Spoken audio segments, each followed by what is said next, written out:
Hello, my friends. Welcome back to Returning Retro for another episode of Retro Chatter, the official Returning Retro podcast. I have the wonderful Chris and Sebastian in with me again today, the co-founders of Side Technologies, bringing us the Sidephone. Some awesome progress updates for you in this episode. We talk about the state and importance of intentional tech, both from the user standpoint as well as the importance of companies out there providing tools for those of us in this user base. We talk about project updates, which, let's be honest, I know that's what everyone's going to be most excited about. It's what I was the most excited to talk about. Timeline, some really exciting news in terms of the timeline of the Sidephone project, when it's going to be coming to market approximately, and so on. So without any further delay, this is Chris and Sebastian from Sidephone.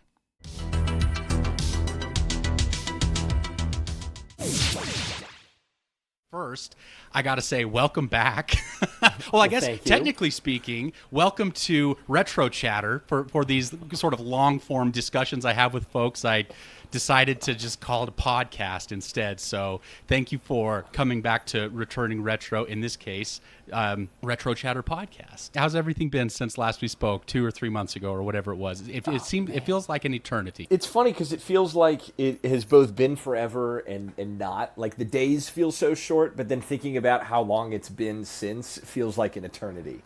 One of those things where like every day goes by and it's like a day, at one after another. But then thinking of, Chris and I were just kind of reminiscing today about like in January when we first started things and how like insane it's been to be where we are now 7 months later.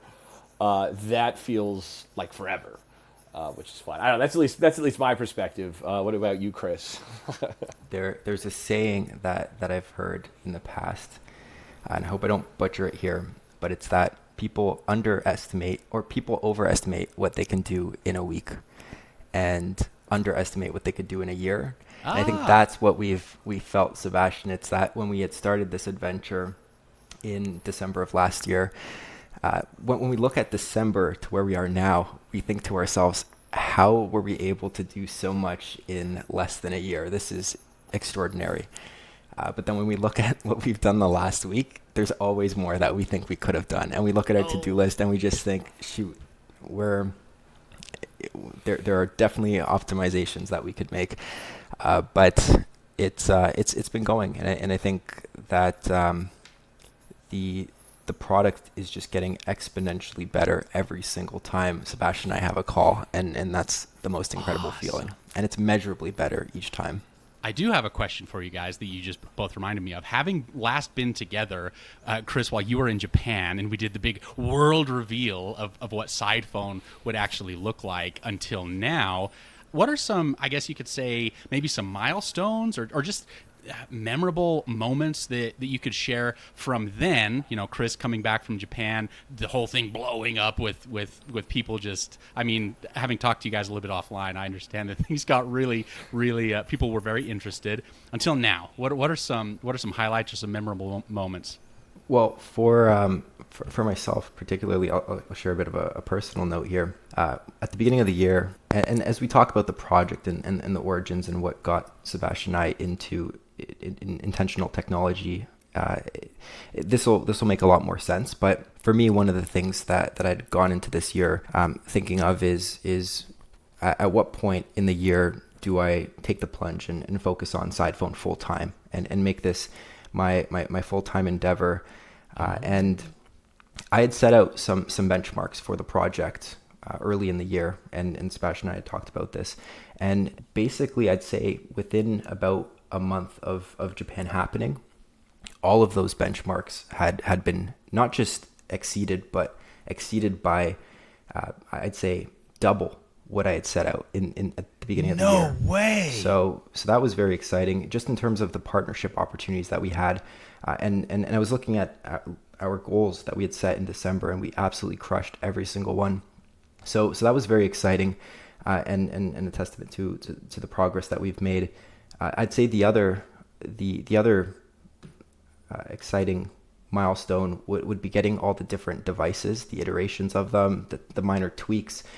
Sebastian and I, we have new devices on their way to us as we speak. I just, yeah. It's happening. Okay. So Yeah, I'll be yeah. quiet. So I just earlier today I was paying a DHL invoice to get a device in my hands this week, which will be the working prototype, as close to production as you can imagine. So those sorts of moments I think are just the coolest feeling, because less than a year ago, this wasn't even a idea that had been incepted yet. We're literally about That is maybe so crazy. 9 to 10 months in, and we've in that time taken something that was a concept, and made it a real product that we're hoping is going to have a measurable impact on many people's lives, and that's just, it's the coolest feeling. And it's, I think, if it could be an inspiration to anyone else, it's that it's so possible and accessible to do. And I'd encourage anyone that's passionate about this, that has a similar idea, to take the leap, to do it. It's the most rewarding journey, and you meet so many people along the way that that you learn from, that you, as you had mentioned at the beginning of the call, just get energy from. It's just the most exciting way to live, in my opinion. So keep creating. Sebastian, how about yourself? What are some of the big ones between ones. Chris's Japan big trip? First of all, were you jealous at all that Chris got to go to Japan and you didn't? I'm not the biggest travel guy. I don't know what it is. really? Like, Okay. I like traveling, and Chris and I, we have all kinds of like things that we want to do. You know, traveling we want to do, like as a company, as founders. Like we have some fun stuff that we want to make happen. Like I'm never disappointed when I travel for whatever reason. Like I'm never just sitting like, oh gosh, I got to travel. You know, I don't know what it is. I don't know what it is about me. I just like, maybe like if I had everything in my personal life like exactly where I wanted it to be, then I'd be like, all right, next step, see Europe or other places I haven't been. But right now I'm just like, yeah, I don't know. I like Other priorities. I don't know. Yeah, other priorities for sure. Having the, and I'm not just saying this to butter you up, Jake, but when I sent you that video of the SureType prototype keyboard thing that I had made, that was fun. That was fun for me, just because it was so cool just to have it work, and to take that pretty quickly from, oh, this is a thing that we should do, to, well, we can, to a point where like, oh, we know we can implement this, and to be able to spool that up and then develop, like get the first stages done of something. It's like, oh, we can actually make this, like, which is what we've done with Sidephone, but to also have that kind of turnaround where it's like, okay, there's this idea, there's this thing that we could do, and then make a very, very basic version of it, and then Chris starts seriously talking about how can we do this, how can we actually implement this. That was super cool for me. So you're not hinting at a potential tile we might be seeing in this. Well. But I do have to say, I apologize for interrupting, but when you sent me that, it was like a visceral. Like my face. I felt like it was just gonna come off from the smile that was. In fact, I even. Either right before that or right after that, I just had to do it. I went and picked up a Pearl. I had to be working just to type on it. And I know this is a little bit of in the BlackBerry world. Some people like the Pearl. Some people think it was they didn't like it that much. But yes, that was for me. That highlight that you just mentioned for you was definitely one for me. So sorry, please continue. Oh yeah, but that whole thing of because like Chris was saying with Sidephone as a whole, taking it from concept to reality and all the iterations in between, and then doing that on a smaller scale, but also taking it and thinking about, okay, how could we make what we've already been making or having made, getting made, and then taking it, advancing it further. That was a cool feeling. And then probably also building on what Chris said. He's getting his prototype soon, and then I'll be getting mine in the next couple weeks or so. That's going to be super, super cool. That's anticipatory. I guess that hasn't happened yet. But when that does happen and it's in my hands and I can put my SIM card in, boot up the operating system, and start really working, on fine-tuning all those elements, but using it as a phone, I just know I'm super excited for that. I just know that's gonna feel incredible. It's gonna be amazing, and I'm just super excited for that. Even though it's in the future, super, super excited for that. That's okay. I think that's fine, and I won't. So I told myself coming into this, you guys, Jake, do not try to pry Sidephone stuff out of them, because I know you're planning a big announcement, or a big update rather, in later in the month, or maybe it was next month. I don't exactly recall. But I can't help be so excited for, in fact, the people that are listening on Apple or Spotify. If you could see my face as Chris and Sebastian are talking about getting their engineering unit or their pre-production model. Well, cool. Well, guys, look, I don't want to steamroll it. What do you guys want to talk about? I mean, I've got my questions here. What do you guys want to talk about? I'd love to just shoot the breeze a little bit with you. We always have good questions, Jake, and I'm sure that. Well, sorry, Chris, I interrupted. You say what you were going to say.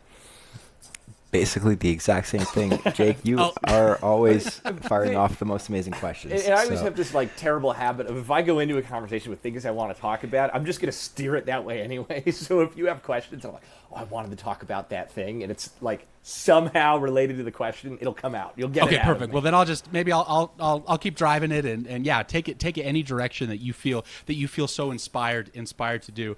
But the big thing I've really wanted to ask you guys about, especially in a setting like this, is I imagine the community response, or the response from fans or people that have followed the project, either from the beginning or maybe even ones that found out about it in the different places that it's been posted online. What's that been like? Just broadly speaking, positives, I don't know, maybe some negatives too, but I would love to hear from the founders themselves what the fan or the community response has been like since the world reveal. Well, one of the things that I noticed is the general public, and I'm speaking more broadly here, people that had commented on news articles that we had looked at, people that had commented on socials. This is not the community on Reddit that we're regularly speaking with. This is just people who might be once, twice removed. I've noticed there's a lot of doubt that this will ever get built. Okay. So like skeptics? Sure. Yeah. Well, look, rightfully so. Modularity, modular phones, these have been concepts that have been proposed for well over a decade, and nothing has taken off. And I think a lot of people see a modular concept and they think that it would never make it to market. And there's a lot of doubt in terms of whether the modularity will even work. So that was one of the things that we had noticed in a lot of the comments on articles and just throughout the internet. And that is one of that's basically the largest item that I'd love to show people we've actually done in the next couple of months. That's going to be the most exciting thing. And I think we've taken the concept of modularity and we've made it so much more focused. It's not modularity in terms of specs and performance. There are reasons why that doesn't work. It's not the most efficient way to make that happen. And the people that would be naturally interested in something like that are also technically inclined enough to know that that's not the most efficient way to structure a product, especially a high-performing one. So it ends up being, when you start to do modularity for the purpose of performance and keeping something for a longer period of time, the benefit really isn't there. There's no market for it. But we've done modularity differently. We've done modularity for the purpose of intentionality. And that's been something that hasn't been tried before. And when I say modularity for the purpose of intentionality, I mean having a input that you can adapt to suit the function that you would like to do with your device. So if you would want your device to function more as a retro sort of camera, a 2003 style Sony camera, maybe that is the tile that you place in, so that you know when you're going out, that's the true leading intention for it. But maybe you would want it to be more of an MP3 player and a device to listen to media on your commute. And that is an intention that you can set. Maybe you want it to be for phone calls. Maybe you want it to be for note taking. This is where your different style input could really help. And I think it's going to be really cool to see how people use it, adapt it throughout their life, throughout the moments they have in their life. And I think it absolutely will take off. And then more importantly, I think it's absolutely going to be built, because it has. So there you go. Yeah. Well, I was going to say real quick, or be kind of a crazy person like me and just want to collect all the tiles for the sake of having all the cool tiles. Right. Not to mention, but I do think the intentionality. I really like that word, Chris, because this is something that in the course of returning retro, in a personal way, but then also in the way of kind of broadcasting it via YouTube and Reddit, and now this new podcast. It's interesting to see how big of a difference choosing tech based off of intention as opposed to any other factors, whether it was convenience or specs or whatever, can really change your day to day. And so I am really excited for for a lot of reasons about Sidephone, but for exactly the reason that you just said, the intentionality behind the tile choice in a given circumstance. I think I'm really excited to explore that. It's huge. It's huge. It's actually, again, in my personal life, as I start to get ready for adopting Sidephone in my own life, one of the things I've done is I've actually created a case that I'm intending to 3D print that I'm going to put onto my old iPhone to completely turn it into just a camera. I do not want to use that device for anything else than just a occasional camera, because it is a high quality camera, and there are advantages there and conveniences with taking video with an iPhone and having it go to your computer.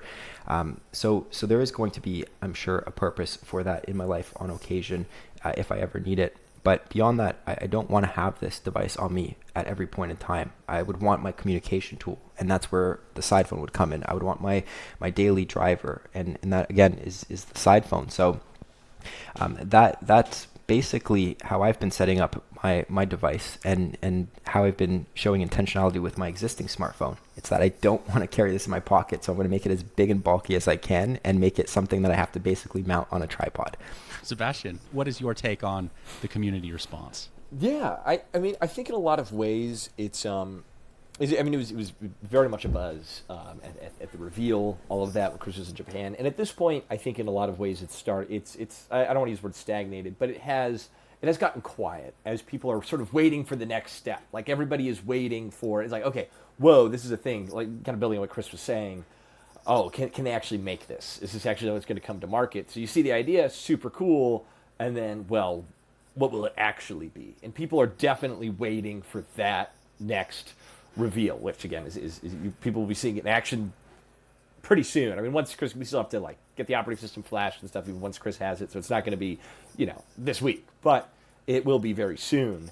And that, I think, so there's been a bit of understandable just sort of quiet leading up to this, but I think me and Chris are expecting yet another round of buzz, hopefully excitement, and hopefully a lot of very good feedback as things start, because we were in the hardware phase for a good while, like pretty much the entire time. People have a general sense of what the software is going to be. We have a general sense, actually an increasingly specific sense, but if not all revealed yet. But now that the hardware is going to be in me and Chris's hands, there'll be some things, additional tiles, all kinds of things that'll be coming out and actively developed. But now, in the next few weeks, the feedback on the software side is going to start, and taking information from people, like what are people expecting, what do people look for, are there maybe things we've overlooked, or because all of it is, and this is maybe getting a little bit more abstract, but it's interesting because there's no hard rules on what can and cannot go on a dumb phone or something like Sidephone. And so a lot of it is just, well, this seems right and this doesn't seem right, which is an interesting place to be in. I don't know how many other. And is that in terms of the software? Is that what you're referring to? In terms of the software, yeah. Sorry. Okay, gotcha. In terms of the functionality of the software, because hardware we knew what we wanted, and we've gotten something fantastic, beautiful. In software, we have a very good idea, but there are some small, finer points that are going to be interesting as we have conversations with people. I mean, conversations with you, Jake. We totally want to hear your perspective on things. And I will say real quick, Sebastian, not to cut you off, but a little bit maybe of a different perspective here. I'm sure things have seemed like on your end they've been dying down, probably the communication coming your way. But for me, it's actually been the opposite. Like every passing week, I get more people reaching out. Hey, Jake, have you talked to the guys at Sidephone? Like, what's going on? Like, we hadn't heard from them for a while. So you guys might not have known that, but yeah, there's definitely plenty of maybe just under the surface. There's a lot of stuff going on in people's minds. That's fantastic to hear. That is fantastic to hear. Yeah, I guess a lot of the. And my input on it, I think Chris was always more active in the subreddit than I am. I should be more active. But that feedback is mostly what like I'm taking as that. But people talking about it, yeah, I guess I'm not going in and searching Sidephone or looking through comments in the same way. So it's very good to hear that people are very buzz about it. Yeah, but I guess that's been my experience, and I'm very pleased to know that it's still in people's minds, which is very good because it is coming, it is real, it's happening, and people will have their dreams fulfilled, hopefully, very soon. So I'm curious, have you, and this is something that, I mean, you guys probably see me jumping around the subreddit all the time, but have you gotten a sense, this is, I mean, just kind of something I'm curious about, have you gotten a sense as to whether more people have expressed interest in Sidephone as a primary device that they would use either alone or maybe as their main device and then have a companion device to it?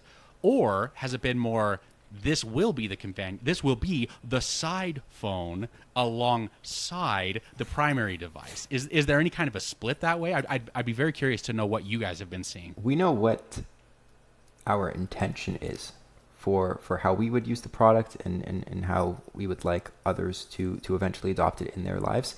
But we do also want to be mindful not to be overly prescriptive.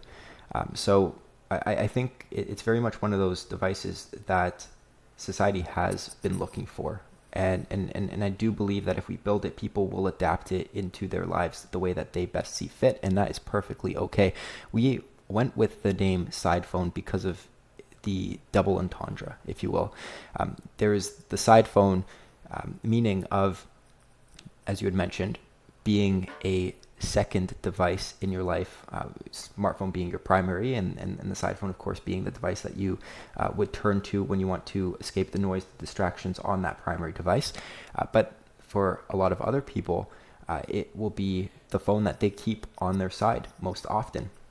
It will truly be the device that they use as their daily driver. And that's how Sebastian intends to use it. That's how I intend to use it.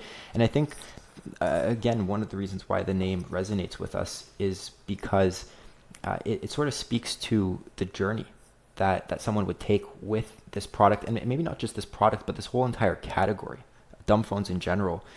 It's that I think a lot of us recognize that smartphones have caused a lot of damage, and that to a lot of us, they don't really represent what we would like in a device that we carry with us on a regular basis. And with a Sidephone, it's truly a transitory device, if that's even a word, a transitory device. It's a device that you would begin using and integrating into your life maybe once a day, or in a particular slot of your day. But then as you get more comfortable with it, it's something that could truly replace your smartphone. And that's definitely the journey that we see most people taking with it. And in terms of the subreddit itself, it does seem, I think, I definitely have an internal bias. As Chris mentioned, I intend to use it as my sole device. I've been using dumb phones for, I think, like 5 years at this point. So I might be like only noticing things like that. But it seems like most people are interested in it as a primary device, or like I guess primary device is the right way to put it. So some people totally solo, which is how I'm going to roll with it. And then other people, they'll have smartphone around, but not be using it. That seems to be how most people in the subreddit are planning on using it. I don't want to speak for all of them, but since our audience in the subreddit, there's big overlap between that and the dumb phone subreddit, I would imagine that the user base skews that way. Regardless, we're going to be very interested to see what it ends up being in the larger market as a whole, which I think that's going to end up being very emblematic of what Chris is saying, where it's in a, maybe there's an adjustment period. I mean, we hope that a lot of people are, excited about it, and if it's good, it works with their life well enough, they just roll with it, and they have a smartphone around, but they're using Sidephone. But it will also be great, for people. It'll work well for people who are like, oh, maybe this is my weekend phone. Maybe I'm using it in these circumstances until the true benefits of it become apparent, and they're able to make any sort of adjustments that they have to make in their life, which do happen. For some people who especially people who need phones for work, etc. Once they're able to figure out what they're doing with that, make it a primary device. Yeah, we're definitely, we will build it such that someone who wants to use it as a daily driver will absolutely be able to. It will be capable from like a performance standpoint or maybe a hardware standpoint. Absolutely. And a software standpoint as well. Yeah. And that's the guiding. The guiding vision that we'd want all of the customers to eventually have. It's that, hey, you know what?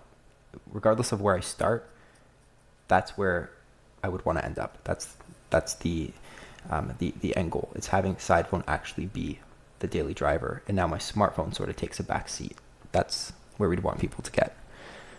Well, that is cool, and that is honestly really encouraging to me, because whether or not that was you guys' intent, that was certainly the way I was going into it. So that just gives me a lot more encouragement that my dream will come true, so to speak. But you speak to a very interesting point here, and I've been thinking about this more and more over the last, I don't know, maybe month or so, as you guys know, the returning retro adventure that I have been on has been very much an ongoing process, and I've been working to try and continuously try different combinations of tech to find out what works best for me to use it intentionally, and ever more I'm trying to use it distraction free.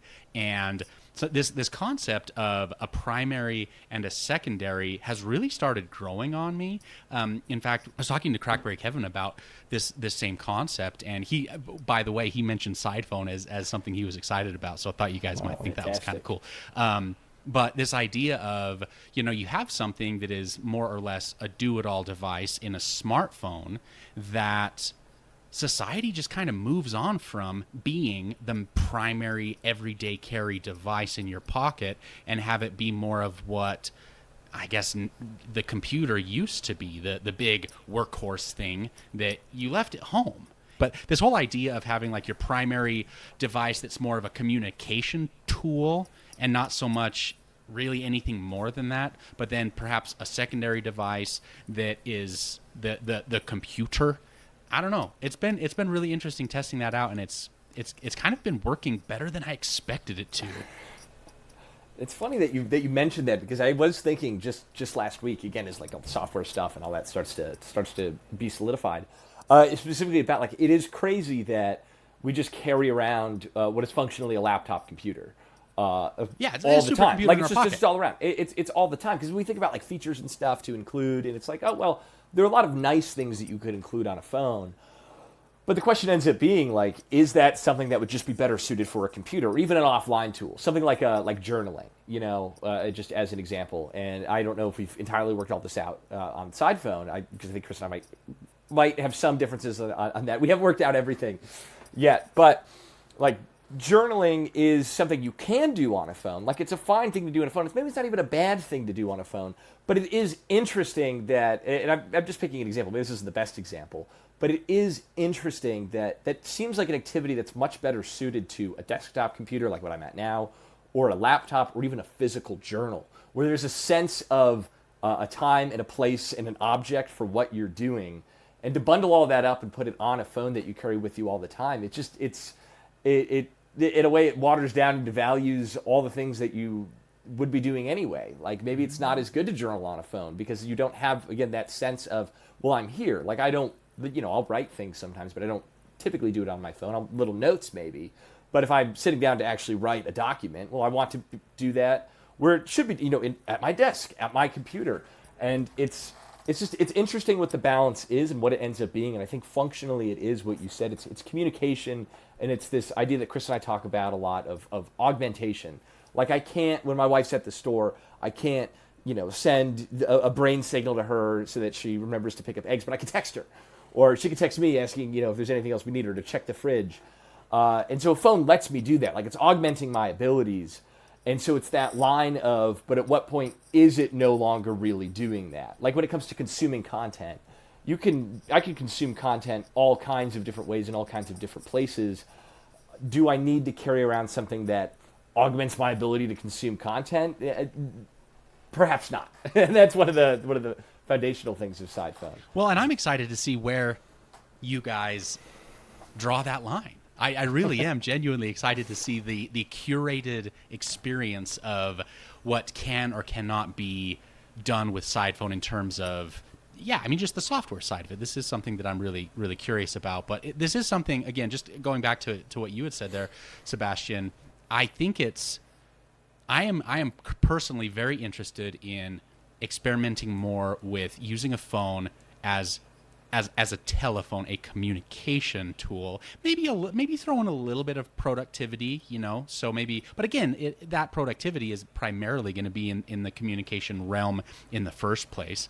But yeah, you put it really well. Like, it just was like, man, how did we get to where we just carry a computer in our pocket? And we've seen this too with the screen sizes. I mean, the companies know that this is how we use it to replace all of these things that we used to do with a laptop or a desktop, or even the entertainment center, the big screen TV is now in a lot of ways replaced by the smartphone. There seems to be a renewed interest in exactly what we're talking about here.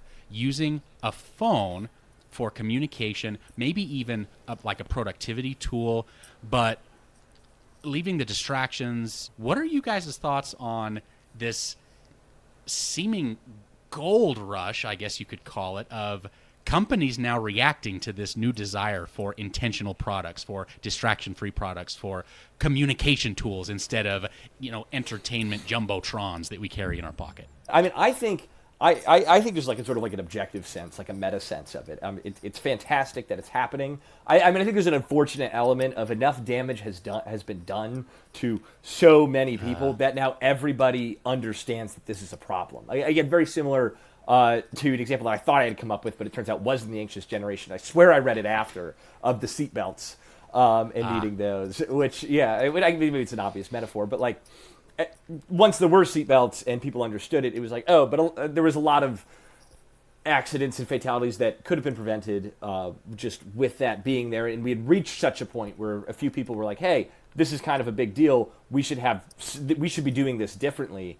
And enough people were like, oh, yeah, we should. And it was able to be adopted. So there is a little bit of a tragic element to enough damage has been done that this is now popular. But I think it's better late than never. And it's definitely not too late. Like, especially since, I mean, I know there's various, things, and don't have to delve into, like, very negative effects. But for the most part, like, most people can it can be fixed. We can fix this, I think, is the prevailing notion. And I think it's a very good thing.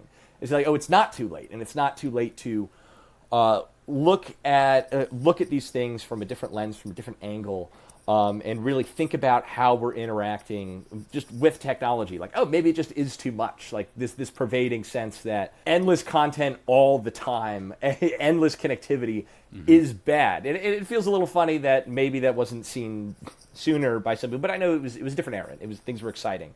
That maybe Gen Z, which I'm part of, Chris is part of, is just a bit more jaded in a way that people wouldn't have been when the iPhone was released. But overall, I think it's a very good thing. I'm always excited to see new stuff in the space, even if it technically counts as competition to Sidephone.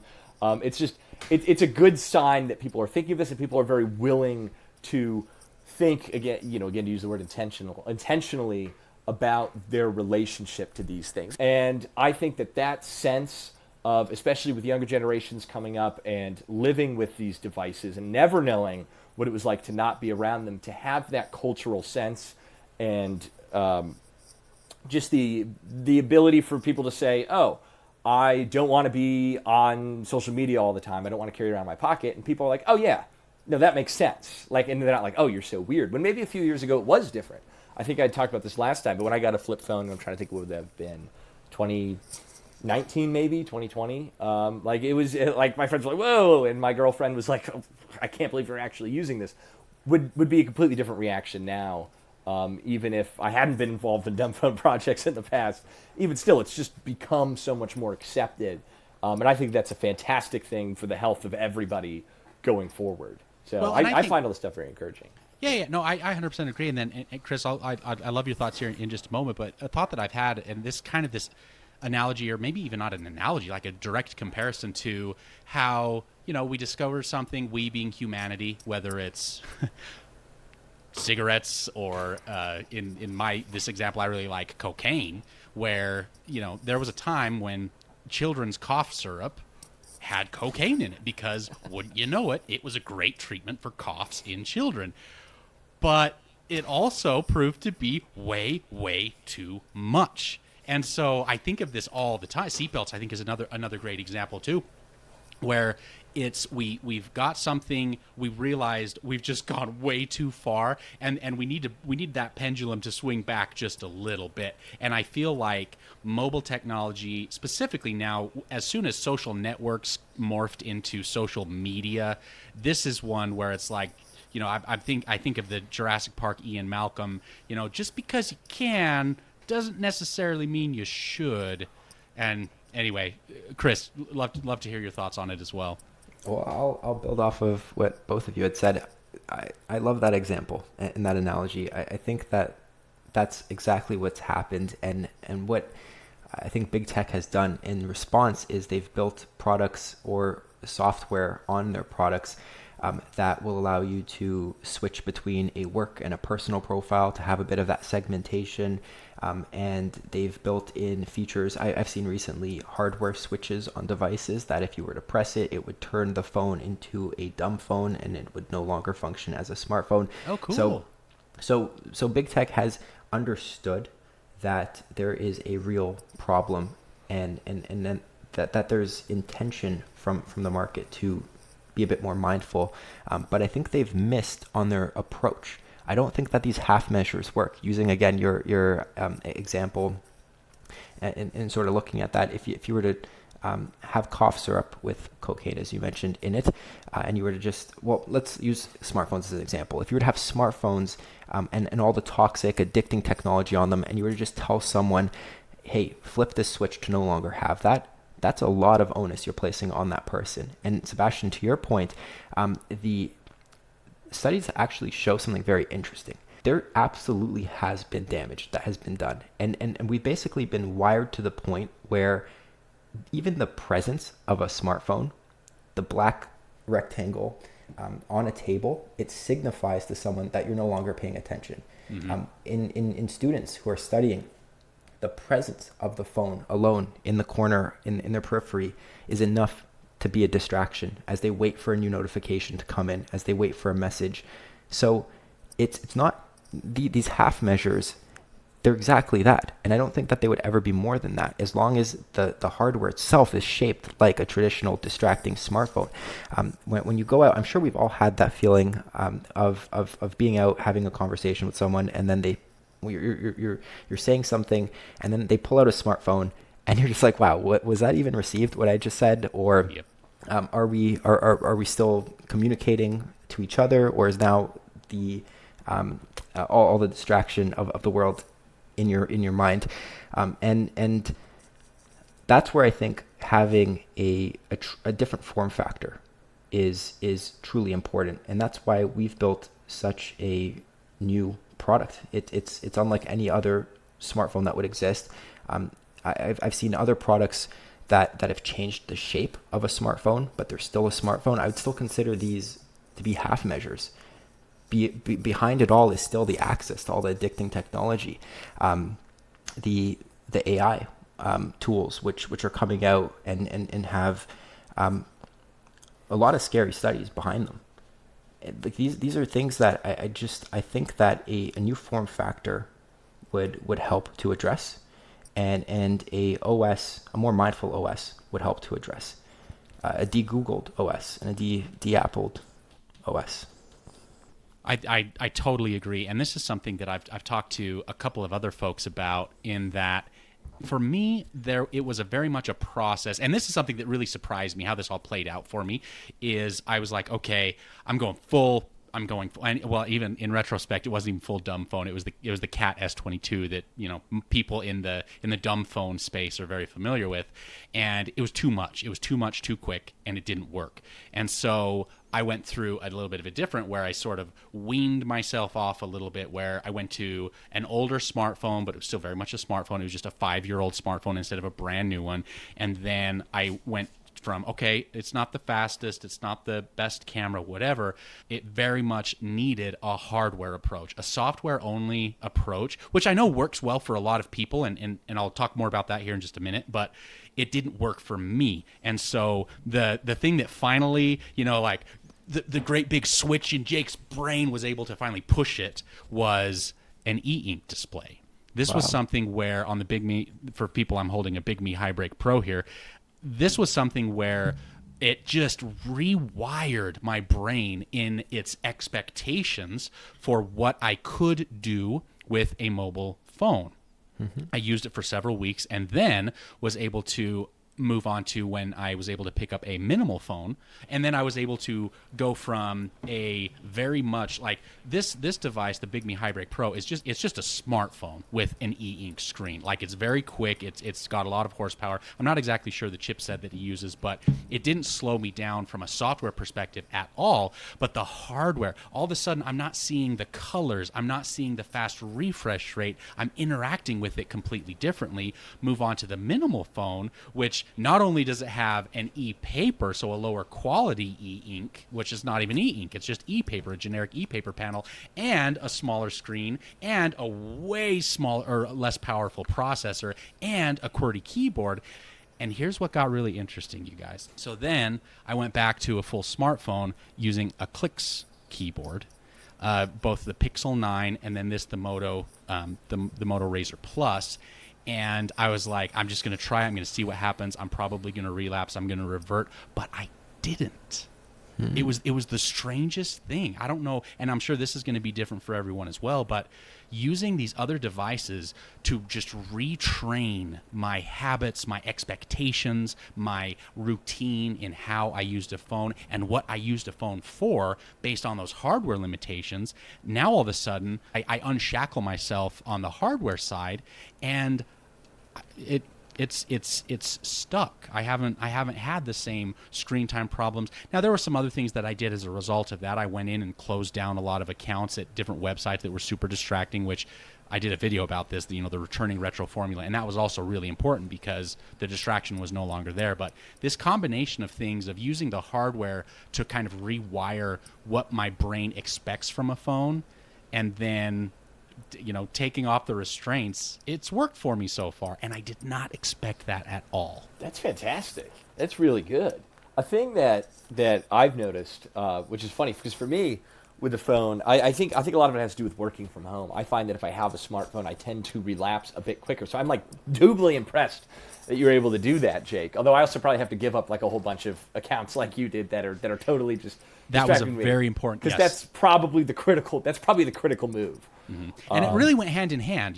Giving up that account was much easier to do when the experience using, for example, Instagram Reels or whatever, on an e-ink screen. It's just so yeah. I think it really did. You make a great point, Sebastian. I think it really does go hand in hand. And then Chris, chime in at any time. But this was where I said I'll talk about that in a minute.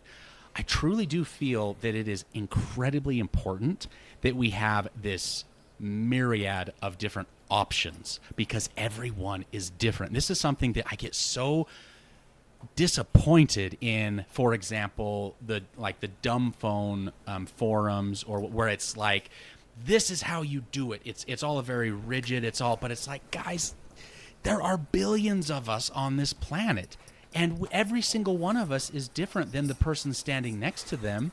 I mean, radical idea here, but maybe being intentional about tech also might need a different approach depending on that person's personality. I don't know. Call me crazy. But so what worked for me here with this, what I've called like the returning retro formula, these 4 steps, I feel like it's kind of a good starting point, but people are going to need to tweak them, a little bit this way or that, depending on themselves. Like I think, Sebastian, you make a good point. Your circumstances, let alone your personality, are going to be very different than mine. And so a fine-tuned, a form-fitted approach, a purpose-built, framework is needed for everybody. And so all the more importance for all of these options and all of these companies like, you guys at Side Technologies and the others out there, giving these tools to people that really kind of need them because we're all so different. And I think it's something Jose has touched upon too, at least a couple of points. I think of at least one video of his where fundamentally I think his point was, and I hope he sees this in comments if I'm butchering it, but was that if you want the dumb phones to work, like, you have to want it to work, and there is nothing that's going to magically be like, because there'll always be access to all kinds of things through various routes. You have to, in some capacity, want it. You don't necessarily have to have like the control and the ability all the time to stop everything, take measures, take actions, take physical ones.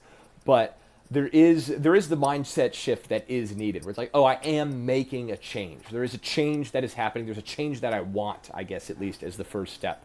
Where it's, oh, I want this step. I want this change to happen.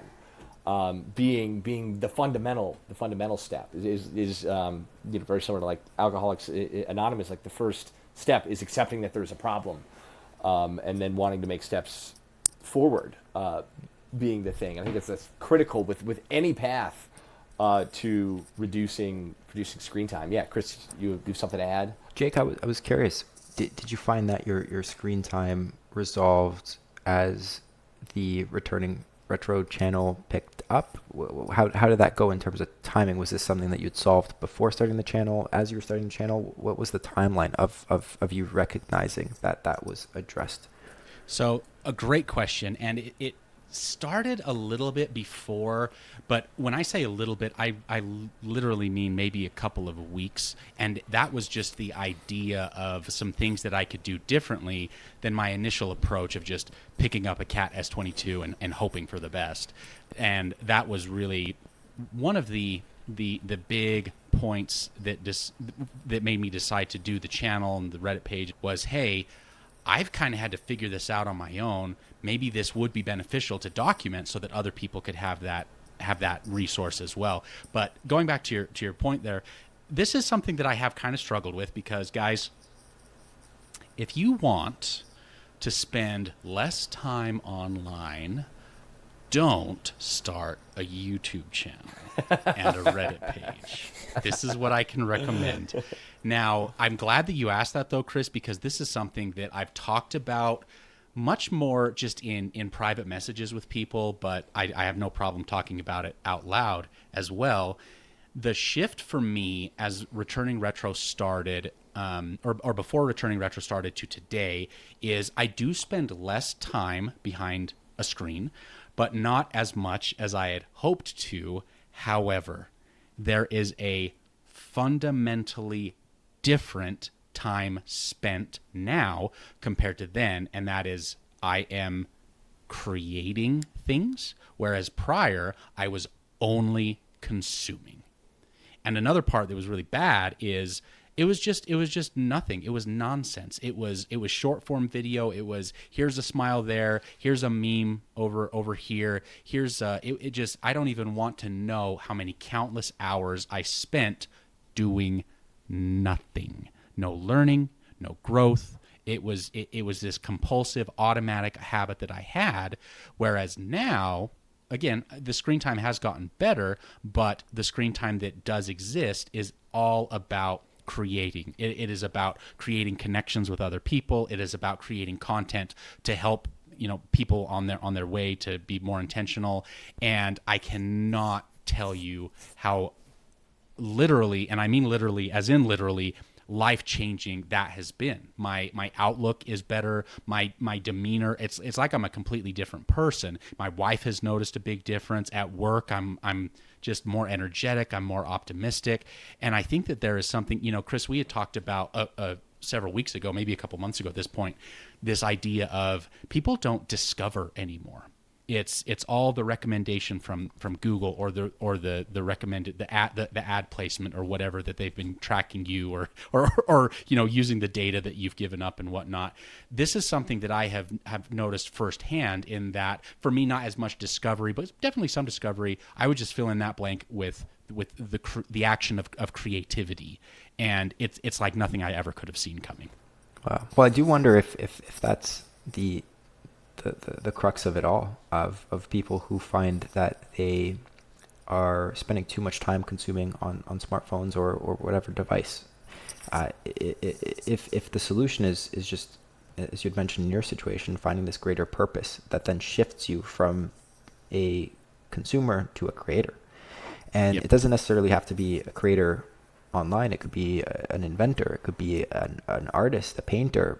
But it's finding that catalyst in your life to say, hey, I want to make a shift, and I don't just want to be stagnant, and I want to figure out my true self, and in doing so, just create beautiful things for the world. And I think that when people enter that new state of mind, they no longer tolerate or they no longer even get trapped by a lot of distractions that they would have before, because they've got that purpose that's driving them forward. I think that might be the core of it. And I do think that if someone has that, they would be well suited for many different devices and probably not notice the pain as much. Yeah, absolutely. And I think this is something Chris and I have talked about as well. Like the biggest, and for me personally at least, the biggest improvement, like when I'm out and about, even when I was using a smartphone, or if I switched to a smartphone for any reason, I'm not distracted when I'm out and about when I'm doing things. I know some people are, and they're probably simultaneously the best and worst candidates for dumb phones because they need them the most and will probably be the least receptive to them. Right. People who are like always on. Like you see people, maybe know people. I know a couple people where it's like, we're hanging out. What are you doing? Like, what is going on? But for sort of your average user, I guess, that I think most people would fall under, it's like, oh, I'm out. Like if you're out doing something, you're hanging out with friends, you're playing sports, you're doing any kind of actual sort of creative activity or just activity, that's not when the phone is an issue or distracting. That's when it becomes more of a tool. It's like, I got to look this thing up, or I got to check this. Is this place still open? Can we go there? I'm working on a car, is this the right part? All those kinds of things.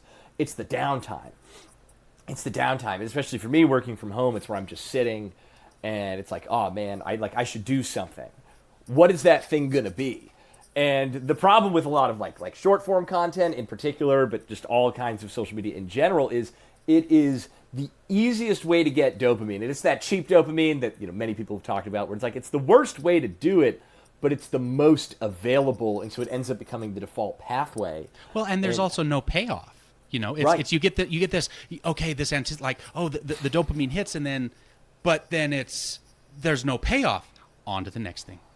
Exactly. And so that is where I think that's where the biggest, both like material increases in if you replace the scrolling with something productive in any way, that's where like the most material gains. Again, if somebody picks up a hobby, if somebody picks up a project, like something actually physical, which I personally think is great. I do a lot with software, obviously, and stuff all the time. So sometimes when I'm done with work, I just want to do something with my hands. Like I love working on motorcycles, small engines, all that kind of stuff. Like sometimes just like I just need to. I'll tell my wife, I'm like, I just got to go do something. Like I got to make something real. The software doesn't feel real to me.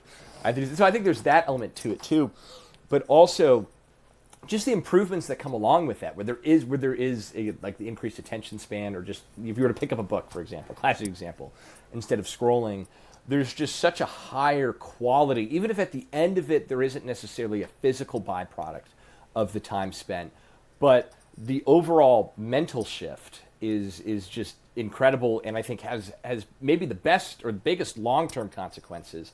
I mean, there are everything good is a good thing. It can have long-term consequences. Like it's good if you're hanging out with friends or family to be present and be with them.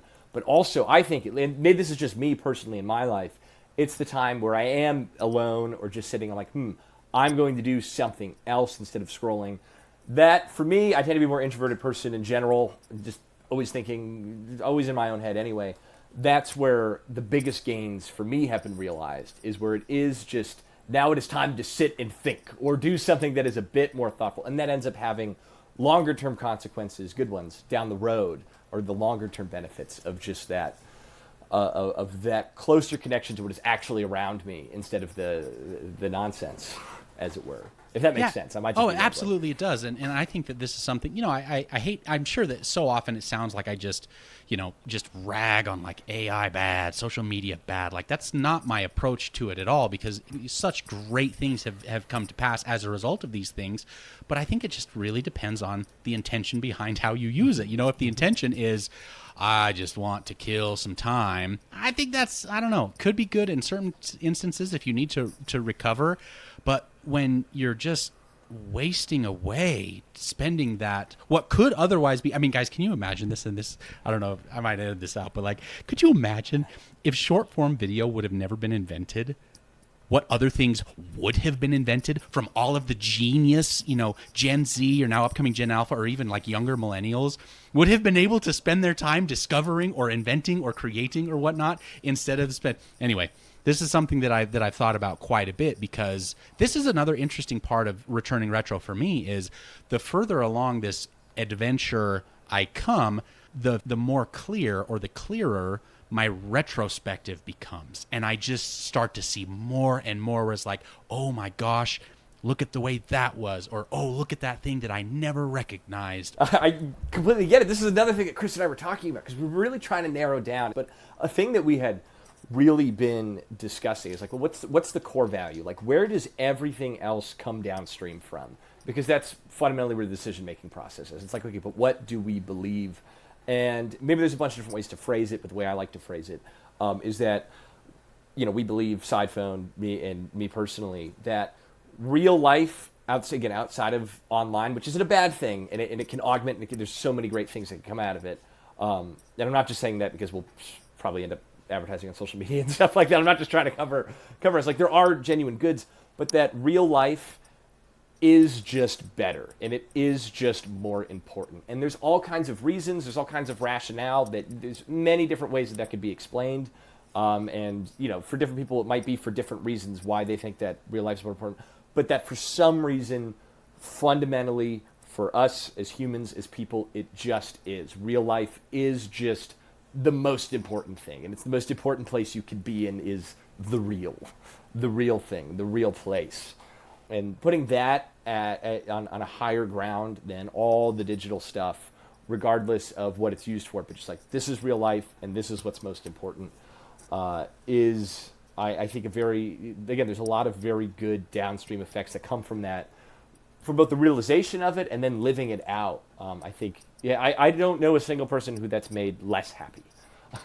I wish I had like an army of clones right now, so that we could give you like a standing ovation. Because here's the thing, I think that is, and again, Chris, interject at any point, but that's something that, taking a stance like that, if you guys do decide to take that stance, I think is fine. I think it's important for there to be products or companies that are created for those who feel the way you just described, where it's like, tech is great, but it should be augmenting, supporting, enhancing, improving the real, not the other way around. I don't think it's just you, Jake. I don't think it's just you. It is crazy that we've reached a point where that is, like, to some people, almost like a controversial line to draw. It's just it's an interesting. Another thing that we're talking about, Chris. And I'm sorry, Chris. I'll let you say. So I've said I don't want this to just be the Jake and Sebastian show. Although I think we're all having a good time. But oh shoot, now I lost my train of thought. But well, here, let me say something. Go ahead. Okay. Is that I was telling Chris the other day, I was like, it's funny, when I was coming up with sort of like this, the mission and the real, I was like, the thing is, like, it's unfortunate that it's not just possible. Like, walking into this, it's like, oh, we'll make a gadget that improves people's lives, right? In the same way like a fitness track or something would be. But you end up having to get so much more philosophical about it, which is so interesting. I think it's an interesting thing, like, at a broad scale, is that with all the things available to people and all the various things you can do in your life, good or bad, and just what is available to the average person, that your average person has had to become, in some way, a philosopher about their own life. Like, everybody does end up having to really think about, well, what is good and what is bad, and people have slightly different things, and we're not going to be too prescriptive as a company about what that necessarily is in all aspects, but it is just such an interesting thing that at large, and especially with Sidephone, what I think Chris and I have realized, at least that I've realized a lot about myself, it's like, oh, there are just straight up philosophical questions to be answered here. Like, is real life the most important thing? Is a philosophical question in its own right. And it's just fascinating to me that is the point we've reached. Again, I don't know whether that's a good or a bad thing. It's just interesting to me. Well, and I think people are very what I would call gun shy about it, because society, at least, the one that I'm familiar with here in the West, has shifted a little bit from, I have an idea, I think that it is the best idea, I am going to try and convince you that it is the best idea, to, I am right and I'm going to force you to think the way I think. And this is something that I don't know when this happened, but you just kind of see that more and more. And so a lot of times when people do emerge that say, hey, this is what I think is the best approach, and I might try and convince you of it, but I'm going to completely respect your decision in this regard. It's like, no, you're just trying to force me like everybody else, and I think that there are just a lot of walls have been thrown up. I mean, I don't know, like it's a good point that you bring up there, Sebastian. Well, and I think that's why we've been so welcoming of everyone else in the space, and why we've even put our messages out in the community. For example, we've never shied away from a question. We've never had to moderate anything. The community's been great. The community's been absolutely awesome, but we never intend to, and we intend to be open, honest, and even the way that we approach competition in the space. To us, from day one, we've always said that we don't see this as a zero-sum game. We see the more amount of devices being created that are alternatives to smartphone, just being a net positive for society as a whole, and for that reason, anything that we could do to support others is something that we're happy to do. That's again where the passion behind it comes from. We truly think that this will lead to a better world, and that's why we do it. I think back to some of the things we said earlier in the call, particularly about AI and social media, and with the right intention and not necessarily being a bad thing. The reason why, at least in my own life, how I've decided to set up my technology and my use of it around intentionality has been so great is because I know that if I know deep down that I want to only use social media to, say, for example, as Sebastian mentioned, create a few advertisements, for example, to let people know about Sidephone, what we've built, what we intend to build. If that's my intention, I don't need social media on my phone by my side every part of the day. For me, what I would want to do is I would want to create a device that has those tools that have been built for that device, and CapCut and certain tools are just built for mobile. So it does benefit someone, an entrepreneur, for example, to have a smartphone for those purposes. But I don't want to keep that on me all the time because I know that it's going to detract or pull me in at moments where I don't want to be. And you could be as strong as strong-willed as possible, but it still ends up happening. And what I would do instead is the way that I've decided I think I would want to live my life, and the tool we've built is intentionality. So I would want most of my day to be spent with the Sidephone that just has the core basics that I would want for my day-to-day. And if I ever need to do something with social media, if I ever need to look into AI, for example, ChatGPT, ask a question, there will be a time and a place for that, possibly my computer. It doesn't have to be on me at all times. And that's just personally how I've structured my life, how I would like to structure my life. And my only fear would be that for younger people who have been exposed to this technology, smartphones in particular, they might not understand the negatives of not having that separation and that segmentation. And that's where I think that as a populace... Well, especially if they've never known any other way. Right. How would they? 100%. That's where I think that as a populace, we have more of a responsibility. And that's where I think Sebastian and I, and with your help, Jake, and with even our competitors, again, I don't even want to call them that because I think all of us are similarly aligned here in terms of a greater purpose. And that word inherently means that there's no reason to collaborate, work together. I truly think that everyone who's building an alternative to a smartphone right now is aligned with a core philosophy that we need to start building a world that is less smartphone-centric. And I see this all the time when I see people messaging to ask for more features on Sidephone. I don't think that's actually the solution. I don't think that the solution is to add more and more onto Sidephone so that it is a smartphone. I think the solution is to look at the world that we've built, which is smartphone-centric at every point, whether it's the store, a concert venue, or a recently I was looking for office space here in Toronto, co-working spaces to work out of. The entry to get into something like that is an app. We've built this appification of everything. Is that the world that we want? I think that's the question that we should be asking collectively. It's why have we built a smartphone-centric society? And could we then adapt those experiences to be different, rather than continuing to build these devices on us that are more powerful, more capable, that we have to keep, that we're tethered to at all points in time, and then consequently pull us into all of these possibly toxic and addicting applications. These are the questions I think that we should probably look to explore. I totally agree. And this is something that, Chris, if you recall, the first time you and I ever spoke on the phone, in fact, it may have even been a video call, this was something that struck me about you and the vision that you had described to me that you had for Sidephone, Side Technologies, was exactly what you're alluding to here. And this is why I have just been super, super thrilled to watch how you and Sebastian have taken this idea into a concept, into something that is real, because this righting of the ship, or this, steering it all back onto the road instead of just in the bumpy weeds, I think is super important.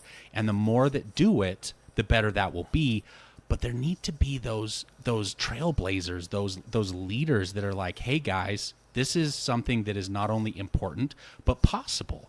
So let's do it. So I really got to thank you, Chris and Sebastian, both of you, for sticking your necks out for those of us that really need it. It means a lot, Jake. Thank you. Appreciate it. I appreciate it. And for Sebastian and I, we're just so fortunate to have met each other and to have had such alignment so fast. For us, there's no greater purpose. There's no other item that we would want to do with our time, and it's why we've put all of our energy, all of our resources into building this product without crowdfunding. It's because we truly think that yes, what we're doing is a benefit to the world. And from day one, we just felt like, if at the end of all of this, we're the only two people to use Sidephone, it would have been all worth it. It honestly, we built this product to be perfect for what we felt like we would want in our own lives.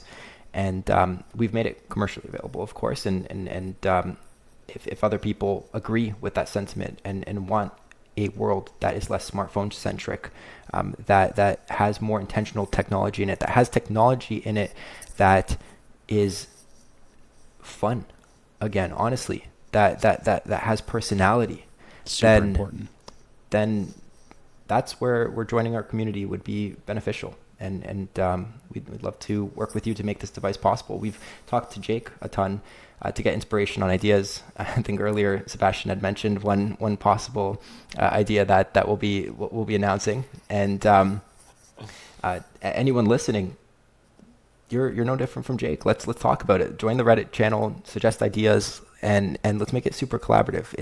I think it would be so beautiful to have a community where we could think of things together and just build it, and that's what we want to create. Well, that is I think an excellent transition. I have to thank you guys both for coming on again. I'm going to do my best to get you on again soon, because I just love these conversations. But for the listeners, the viewers, you mentioned the r/Sidephone subreddit. What's next for you guys? I know that you've kind of alluded to a big update coming soon. Where does Sidephone go from here in the next couple of months? We're going to pre-orders soon. We, as Sebastian had mentioned, there are a few things we have to do to tidy up the OS, make sure that everything's buttoned up, and we would like the next announcement to be all of our go-to-market plan. So when awesome. People can expect the devices to be available, not just for pre-order, but even possibly delivery in their locale, in the region. So we'll be blocking that out. And we want to have a new web experience as well that shows the device. I know a lot of people have asked what the back of it looks like. There have definitely been changes since the first announcement in Japan. That's crazy. No, we haven't. And it's a beautiful device. It'll look nothing like an existing phone on the market. I'm so proud, honestly, of everyone that was involved to bring it to where it is now. And we're going to be showcasing that in our next update. And from here on out, I think I've mentioned this in a couple previous comments, and we had made a post about it as well. The last few months, if I was to summarize them, it was, to some degree, externally, it may have looked like we were moving a bit slow, but we've been doing that so that we can move quickly come the fall. We've been doing a lot of due diligence, putting a lot of systems in place, getting the logistics set up, the supply chain, so that we could now get to a point where we could deliver Sidephone to people in all different areas around the world, and that there's so much involved with that. So we'll talk a little bit about that, what the plans will look like, and we're just so excited. We're excited. Yeah. And for now, for information, it's the website, sidephone.com, and the subreddit, r/Sidephone. And look out for those who have not yet deleted all their social accounts. Look out for us there. We'll once we have things a little bit more sorted out on that, we'll have the list of all the handles and places that people can follow us. But that'll be soon. That'll be launching soon as Fantastic.